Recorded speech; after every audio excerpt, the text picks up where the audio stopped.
बिस्मिल्लाहिर्रहमानिर्रहीम, अस्सलामु अलैकुम, hello everyone. I am doctor Tayyaba और आज हम बात करने वाले हैं ऐसे टॉपिक की जो सिर्फ मेडिकल नहीं बल्कि एक औरत की ज़िंदगी, उसके जज्बात और उसके पूरे परिवार से जुड़ा हुआ है। फीमेल इनफर्टिलिटी यानी महिलाओं में बांझपन। सबसे पहले मैं एक बात कहना चाहूँगी, अगर आपकी शादी को 1 साल हो चुका है, रेगुलर मैरिड लाइफ है, कोई कॉन्ट्रासेप्टिव यूज़ नहीं कर रहे लेकिन प्रेगनेंसी नहीं ठहर रही, तो इसका मतलब ये बिल्कुल नहीं कि उम्मीद ख़त्म हो गई है। सबसे पहले हमें वजह पता करनी होगी, क्योंकि सही वजह मिल जाए तो सही इलाज का रास्ता भी आसान हो जाता है। आज की इस वीडियो में मैं आपको बिल्कुल आसान लैंग्वेज में समझाऊंगी इनफर्टिलिटी क्या होती है, प्रेगनेंसी क्यों नहीं ठहरती, इसका सबसे कॉमन रीज़न क्या है, कौन कौन से टेस्ट हैं जो कराने चाहिए, किन सिम्टम्स को कभी इग्नोर नहीं करना चाहिए, डाइट और लाइफ स्टाइल कितने इंपॉर्टेंट हैं। तो चलिए शुरू करते हैं। सबसे पहले बात करते हैं इनफर्टिलिटी या बांझपन क्या होता है। अगर हस्बैंड और वाइफ 1 साल से बिना किसी प्रोटेक्शन के रेगुलर मैरिड लाइफ जी रहे हैं लेकिन प्रेगनेंसी नहीं ठहर रही, तो इसे इनफर्टिलिटी कहा जाता है। अगर महिला की उम्र 35 साल से ज़्यादा है तो 1 साल इंतज़ार करने के बजाय लगभग 6 महीने बाद ही जांच शुरू कराना बेहतर माना जाता है। याद रखिए, इनफर्टिलिटी सिर्फ महिला की वजह से नहीं होती, लगभग आधे मामलों में पुरुष से जुड़े भी कारण हो सकते हैं, इसलिए हस्बैंड और वाइफ दोनों के टेस्ट ज़रूरी होते हैं। अब बात करते हैं, अगर प्रेगनेंसी नहीं ठहर रही तो फीमेल में सबसे कॉमन रीज़न कौन कौन से हो सकते हैं। सबसे पहले है पीसीओडी या पीसीओएस। आजकल सबसे कॉमन प्रॉब्लम यही है। पीसीओएस में हार्मोन्स का बैलेंस बिगड़ जाता है, ओव्यूलेशन सही समय पर नहीं होता या कई बार होता ही नहीं है, जिसकी वजह से एग रिलीज नहीं होता और प्रेगनेंसी आने में दिक्कत होती है। अगर किसी को पीसीओडी या पीसीओएस है तो उसके साथ कुछ सिम्टम आते हैं, जैसे कि पीरियड का इरेगुलर हो जाना, उसका वजन बढ़ जाना, चेहरे पर हेयर ग्रोथ हो जाना, पिंपल्स, हेयर फॉल, साथ ही में अल्ट्रासाउंड में मल्टीपल स्मॉल सिस्ट का दिखाई देना। नेक्स्ट आता है एंडोमेट्रियोसिस या बच्चेदानी में सूजन। इसकी वजह से पीरियड्स में पेन आते हैं, मैरिज रिलेशन के दौरान भी पेन होते हैं, पेल्विक पेन रहता है और प्रेगनेंसी में प्रॉब्लम हो सकती है। कई महिलाओं में फैलोपियन ट्यूब और ओवरी पर भी असर पड़ सकता है।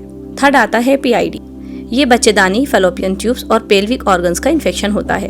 अगर इन्फेक्शन का सही समय पर इलाज ना हो तो ट्यूब ब्लॉक होने का रिस्क भी बढ़ जाता है। इसके खास तौर पर सिम्टम रहते हैं निचले पेट में दर्द, बुखार, वजाइनल डिस्चार्ज, रिलेशन के दौरान पेन और प्रेगनेंसी में डिले। नेक्स्ट आता है यूटीआई। यूटीआई सीधे इनफर्टिलिटी का सबसे बड़ा रीज़न नहीं है, लेकिन अगर बार बार इन्फेक्शन है और साथ में दूसरे गायनिकोलॉजिकल प्रॉब्लम भी हैं तो ओवरऑल रिप्रोडक्टिव हेल्थ पर असर पड़ सकता है, इसलिए बार बार यूटीआई को हल्के में नहीं लेना चाहिए। नेक्स्ट आता है ब्लॉक्ड फैलोपियन ट्यूब। अगर ट्यूब ब्लॉक हो जाए तो एग और स्पर्म नहीं मिल पाते, ऐसे में प्रेगनेंसी रुक जाती है। ट्यूब ब्लॉक होने की वजह PID, TB, endometriosis, previous surgery या पुराने इन्फेक्शन भी हो सकते हैं। नेक्स्ट आता है ओवेरियन सिस्ट। हर सिस्ट से प्रेगनेंसी नहीं रुकती, लेकिन कुछ सिस्ट हार्मोनल प्रॉब्लम्स या एंडोमेट्रियोसिस से जुड़ी सिस्ट फर्टिलिटी को प्रभावित भी कर सकती हैं।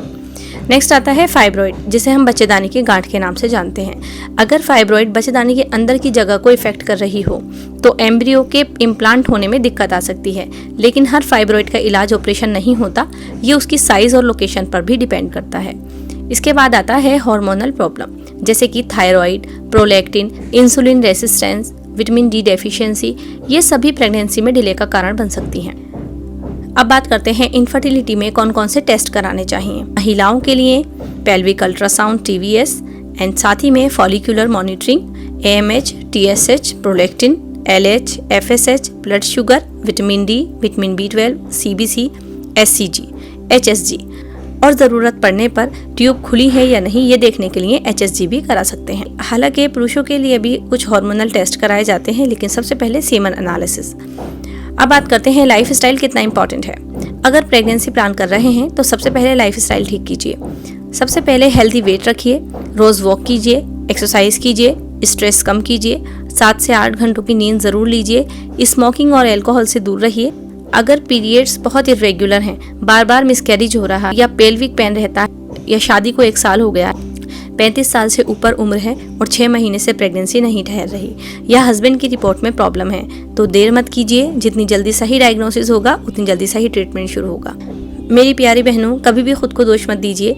इनफर्टिलिटी कोई सज़ा नहीं होती, ये एक मेडिकल कंडीशन है और मेडिकल कंडीशन का इलाज समझदारी, सही जांच और सही ट्रीटमेंट से किया जाता है। याद रखिए, बहुत से कपल्स सही डायग्नोसिस, लाइफ स्टाइल चेंजेस और अच्छे ट्रीटमेंट के बाद पेरेंट्स बन जाते हैं।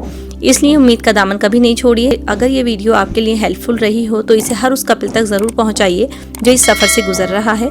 हो सकता है आपका एक शेयर किसी की नई उम्मीद बन जाए। हमारे ओपीडी में भी कई सारे मरीज़ इस कंप्लेन को लेकर आते हैं और अल्हम्दुलिल्लाह अल्लाह के करम से बहुत सारे मरीज़ों को अल्लाह ताला ने औलाद से भी नवाजा है।